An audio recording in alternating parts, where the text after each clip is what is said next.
নওগাঁর আত্রাই ঈদকে সামনে রেখে আহসানগঞ্জ হাটে জমে উঠেছে গরু ছাগলের হাট।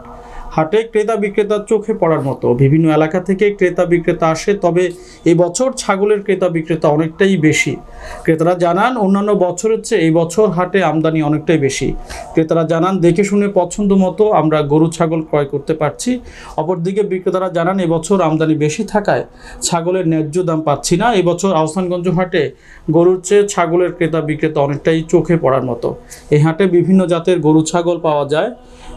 তবে ক্রেতা মোহাম্মদ আব্বাস জানান গত বছরের চেয়ে এবছর আমদানি বেশি থাকায় দেখে শুনে পছন্দ মতো ছাগল ক্রয় করতে পারছি।